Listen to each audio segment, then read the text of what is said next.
So I know it's been a little while, but if you remember back in Judges chapter 11, Jephthah, he defeated, along with his men, the Ammonites. And so when we pick up in Judges chapter 12, we read that the Ephraimite, I hope I'm pronouncing that correctly, but they were upset with Jephthah. And they said, why did you go fight the Ammonites without calling us? We're going to burn down your house over your head. And so now there's so many things wrong with this statement, of course. But the first thing that I notice is that the things that they're saying is rooted in jealousy. They are jealous that they weren't there to get the glory for, defeating the Ammonites. And then, it made me reflect, how often, or, sometimes maybe we feel a little bit jealous of someone else and some achievement that they've had. Maybe they've achieved some level of education, or they have a particular job, or they make whatever money, or they have a nice house, or they have a nice husband and wife, I don't know, a great family that you would want for yourself. And although those things are not bad things, they are also not what we as Christians should be focused on either, because those things are not eternal. But not only that, we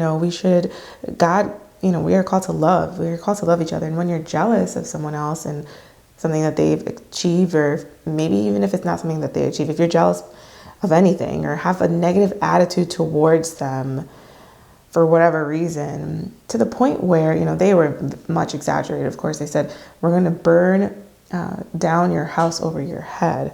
They were jealous, and they were also threatening. And that's something that we need to capture immediately and get rid of it. And so that's why the Bible, talks about us being mindful of what is in our heart. And Jephthah said to them in verse 2, he said, we were at great strife with the children of Ammon. When I called you, you didn't save me out of their hand, which is true. And then in verse 3, he's saying, basically telling them, when I saw that you wouldn't help, I took my life in the hands. And God gave me victory. And he was saying, why have you come up today to fight me?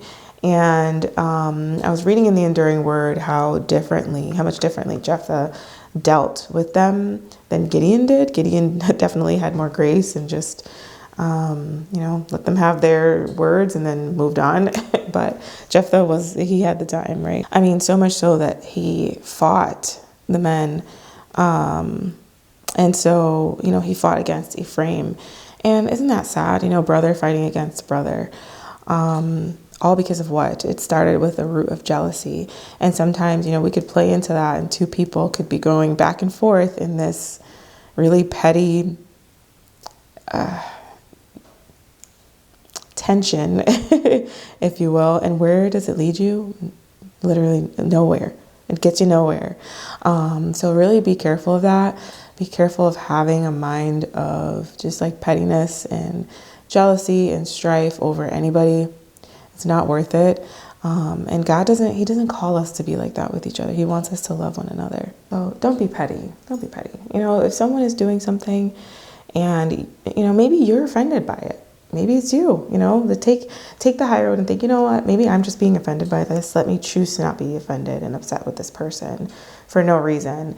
Even if the other person does have ill intent, it's important that we can't control what anybody else does, feel, act. We can't control that. We can control ourselves, our own thoughts and our own actions. And you want to make sure that your actions are not leading to, it doesn't, of course, not a literal death, but sometimes the death of peace. It could be the opposite of peace. So I hope I'm explaining that okay. And then the rest of the chapter, we just learn about just the lineage and the different kings that come up and led afterward.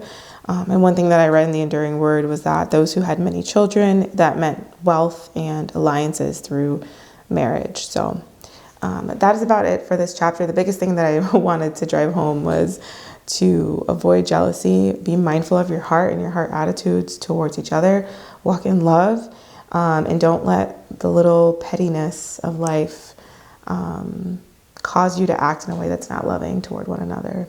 I hope you found this Bible study helpful. As always, let me know what you learned. I post a new Bible study on Wednesdays and Fridays at 7 a.m. Eastern. I try to, and I can't wait to study the Bible with you again. Bye.